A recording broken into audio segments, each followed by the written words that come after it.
So Volna brought out an article explaining all of the statistics for Upwork in 2025. And in this video, I want to go through it with you, show you all the stats, the trends, how much you can earn on Upwork, and some additional tips on how you can get more clients on Upwork using this statistics. And I've never seen anybody make a video about this, but there's so much insight in this article. And there's actually 3 articles that we're going to go through today. I think you're going to get a lot out of this if you're serious around Upwork. And if you don't already know, my name is Ryan. All we talk about on this channel is making money from Upwork. I made $68,000 last month on Upwork, so I feel confident to give you some decent advice when it comes to this platform. Oh, and I'm in the top 3% of all freelancers on Upwork, by the way. But let's jump in. So we're going to go through a few different categories here. We're going to go through trends and requirements, how much you can earn, and also how to stand out and win more jobs, essentially. So let's go through some of the stats and trends. So one of the first interesting things that I got out of this article, so you don't have to read the whole thing, is that 11 out of the 12 categories shrank, with writing and copywriting being hit the hardest. And you know, it's funny, I had a one-to-one student recently who joined my one-to-one mentorship, and I only work with a few people every single month. And I notice it too. Copywriting is really difficult right now on Upwork. I actually have a student that makes over $10,000 a month on Upwork, and the way that he's crushing it in copywriting is by working with multiple agencies and almost having like many full-time jobs at many different agencies. But he has an established profile and he's crushing it, and he was in my mentorship from a long time ago, so it's different now. But as you can see, 11 out of the 12 categories shrank. Writing dropped by 32%. IT and networking and data science also saw significant pullbacks with 27% and 14%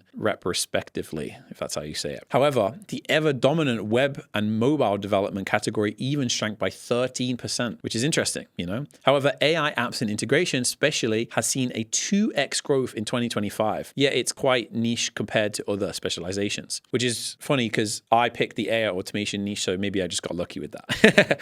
If I picked copywriting, maybe I wouldn't be making these YouTube videos. Another thing is only 4% of IT and networking jobs want beginners. I honestly don't think that that's really relevant though, if I'm just being honest, because as somebody that spent $70,000 on Upwork, the way that you make a job on Upwork, it literally says, well, do you want entry, intermediate, or expert? But it doesn't give you any context as to what that means. So everybody always puts expert. Nobody's picking intermediate or entry. And realistically speaking, who's hiring beginners on Upwork? Like, you want to hire the best people on Upwork. Why would you ever click, oh, I just want somebody that's rubbish? Doesn't really make any sense. So I don't really put too much weight into that. Now, there's a really interesting graph here, if I just make it a little bit bigger so you can see it, is the top 15 skills required per category in 2025. So graphic design, video editing, this is for design and creative services. You can also see for web design, mobile and software development. You can see it in sales and marketing. This is really cool. And by the way, I'll put the link for this whole thing in the description so you can check it out yourself as well. It's good to know this as well, because then you can obviously put your skills and keyword rank, like I talk about in my other videos, on your profile so you can get more views. Now, let's move on to the other section, which is how much you can earn on the platform, because that's the thing that you probably care the most about. Like, how much money can I make from this shit? So here's some key insights. Legal jobs continue to dominate in hourly pay, which is obvious because lawyers charge a shitload of money to be done hourly, and especially at entry and intermediate levels.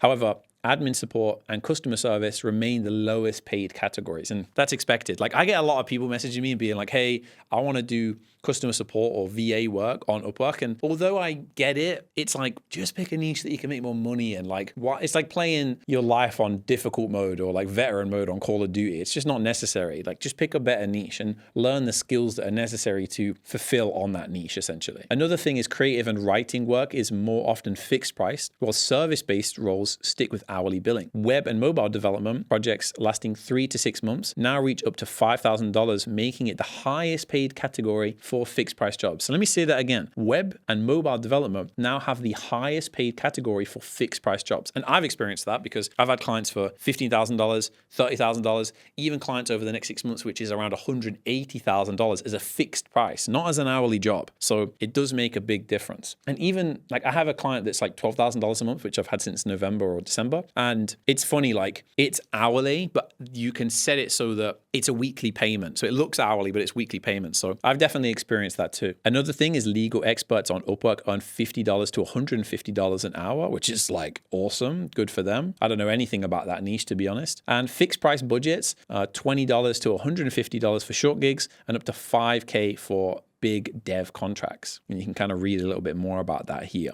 I also love this section here where it talks about, the median ranges for fixed price budgets on Upwork. And you can kind of see it by category at entry level, intermediate, and expert. It's very interesting. Now, here's a big one for you. 57% of Upwork projects are billed hourly and service jobs more often. So this is pretty crazy. Like if you look at this, you can see like which ones are hourly and which ones are not. And yeah, it's pretty interesting. And finally, I want to talk about how to actually stand out more on the platform, which Volna has a section of in this article. And by the way, I'm not getting paid to make this. Like, I just find that nobody talks about statistics on Upwork and nobody talks about this stuff. It's like we're all so bought into this niche and we all make so much money in this space. Why do we never look at the statistics? Like, I know most people on Upwork don't even track their metrics, like what their views to conversions are or their clicks to invites. So it kind of makes me laugh, to be honest. So here's some more key insights. Design and engineering became less competitive as service categories heated up. Response rates rose up to 15% across the board,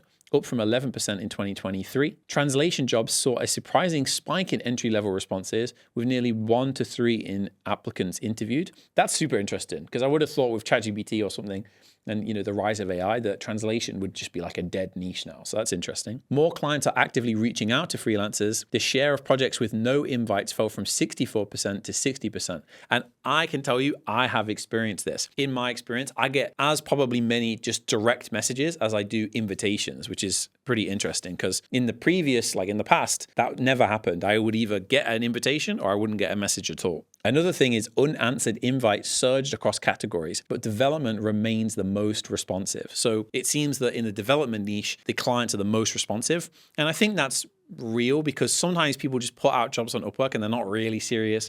Maybe they want some social media management, but they're not really sure. I think development is one of those things where it has weight to it because it could make them a lot of money, so they take it more seriously. That's just my thoughts. And finally, data science has the highest hire rate for juniors.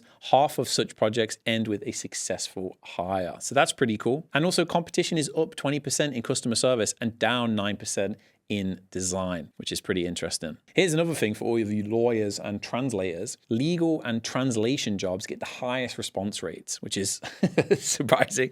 I would have just thought, I'm surprised by that. I would have thought legal and translation wouldn't have been this big, because you've got AI that can give you decent legal advice, and you've got translation that can be basically automated with AI, ChatGPT, Claude, whatever, Manus, Gemini. I would have just thought that wouldn't be the case, but there you go. This is why it's important to know statistical stuff, so you don't just make assumptions about your niche. And look, there's a lot of interesting things in this article. I'd urge you to go and read it, or if you're just too lazy, just, whack it into ChatGPT or something. But in reality, there's so much to be learned from looking at these statistics. And another thing you can do is look at Google Trends on Upwork. You can see since 2023, it's kind of leveled out, and it's maybe even slightly declining in some of those categories, which kind of lines up to what this company is saying, which is Volna. Yeah, hope this was interesting. It's a little bit different to my usual videos. I just wanted to show you some statistics and maybe you get some value out of this. But yeah, peace. See you in the next video.